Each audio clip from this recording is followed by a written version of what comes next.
घोड़े के सिर वाले भगवान, एक अनसुनी कथा। प्रिय श्रोताओं, जय श्री राम, जय जय हनुमान।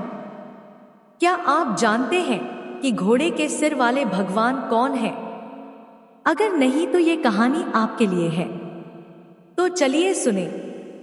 जीवन की खोज कर रहे दैत्यराज हयग्रीव को यह लगा कि यदि उसने अमरत्व देने वाले अमृत के लिए त्रिदेव की आराधना की तो वे निश्चित रूप से उसके साथ छल करेंगे और अपनी गुप्त युक्ति उसे नहीं बताएंगे। इसलिए उसने देवी शक्ति की आराधना करने का निर्णय लिया। अनेक वर्षों तक हयग्रीव ने पूर्ण प्रेम, ध्यान और समर्पण से उनकी आराधना व उपासना की। आखिर में जब देवी शक्ति अपने भक्त के सामने प्रकट हुई तो उन्होंने उसे अमरत्व का वरदान और अमृत देने से मना कर दिया। इससे क्रोधित होकर हयग्रीव ने सोचा, यदि मुझे मरना ही है तो मुझे इसे अत्यधिक जटिल और लगभग असंभव बना देना चाहिए। उसने देवी से छल करना चाहा और उसने कहा, माता, यदि मुझे इस संसार से जाना ही पड़ा तो मुझे वर दीजिए कि मेरे ही नाम वाला व्यक्ति, जिसका शरीर किसी भगवान का हो और सिर किसी घोड़े का, केवल वही मेरा वध कर सकता है।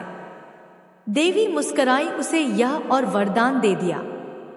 हयग्रीव अब यह मान चुका था कि यह अमर होने जैसा ही है, क्योंकि उसे नहीं लगता था कि उसने जैसा बताया था वैसा कोई जीव वास्तव में होता है।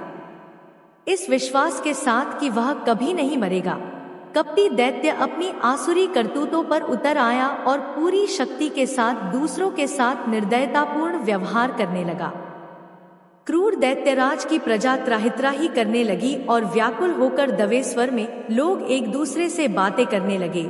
आखिर इसके ही नाम का ऐसा कोई जीव कैसे हो सकता है जिसका शरीर भगवान का हो और सिर किसी अश्व का? हयग्रीव तो कभी मरेगा ही नहीं। अंत में वे सहायता के लिए ब्रह्मा जी के पास गए। ब्रह्मा जी के पास कोई समाधान नहीं था, इसलिए उन्होंने शिवजी से संपर्क किया, जिन्होंने कहा कि वे बैकुंठ जाकर भगवान विष्णु से मिले। जब वे भगवान विष्णु के बैकुंठ धाम पहुंचे तो उन्होंने देखा कि विष्णु खड़ी मुद्रा में ही गहरी नींद में हैं। असुरों के साथ भीषण युद्ध से वे इतना थक गए थे कि खड़े खड़े ही उन्हें नींद आ गई थी, जबकि उनका धनुष शांग अब तक उनके दाहिने हाथ में ही था। ब्रह्मा जी विष्णु को जगाना नहीं चाहते थे, किंतु उनके पास कोई विकल्प भी नहीं था। इसलिए उन्होंने सफेद चींटियों का एक झुंड बनाया और उन्हें शांग पर रख दिया। उन्हें लगा कि चींटियां धनुष की प्रत्यंचा को चट कर जाएंगी और उसके टूटने तथा धनुष के खुलने पर तेज आवाज गूंजेगी, लेकिन उनसे भारी भूल हो गई। चींटियों ने प्रत्यंचा को पलक झपकते ही काट दिया और धनुष इतनी शक्ति के साथ खुला कि उसने विष्णु की गर्दन ही काट दी। उनका सिर आकाश में उछला और समुद्र के मध्य में छपाक से जा गिरा। ब्रह्मा जी और शिवजी को अनुमान ही नहीं था कि ऐसा हो जाएगा। इस घटना से घबराकर और सदमे में आकर दोनों एक दूसरे को देखने लगे कि अब क्या किया जाए। इस स्थिति का कोई हल न सूझने पर उन्होंने शक्ति को याद किया। शीघ्र ही शक्ति प्रकट हुई और बोली, चिंता की बात नहीं है, श्री विष्णु ठीक हो जाएंगे। दोनों ही देवताओं को विश्वास नहीं हुआ। मुस्कान के साथ शक्ति ने उन्हें समझाया, एक दिन विष्णु और लक्ष्मी एक दूसरे से बात कर रहे थे और विष्णु ने उन्हें ताना मारा, हे लक्ष्मी, जरा अपने संबंधियों को देखो।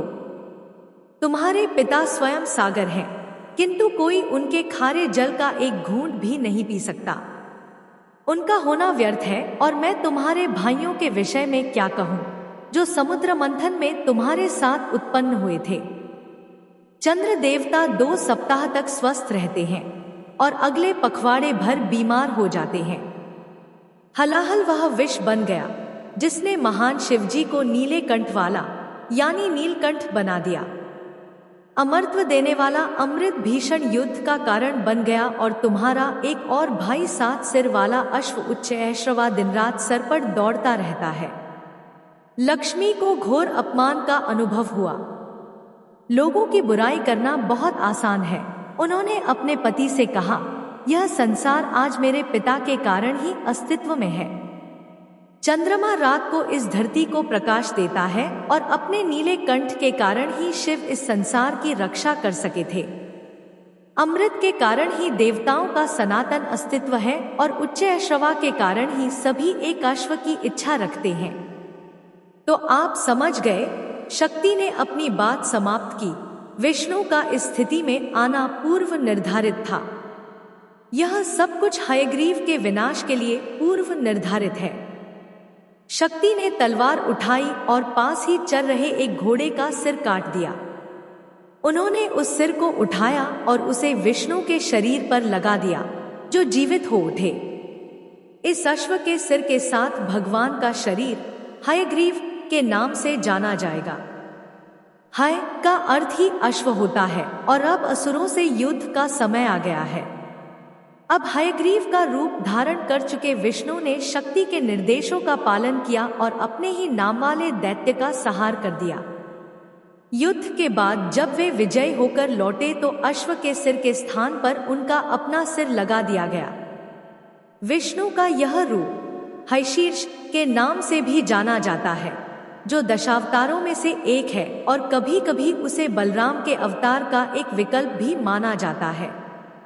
प्रायः उन्हें सुदर्शन चक्र लिए 4 हाथों वाला दिखाया जाता है।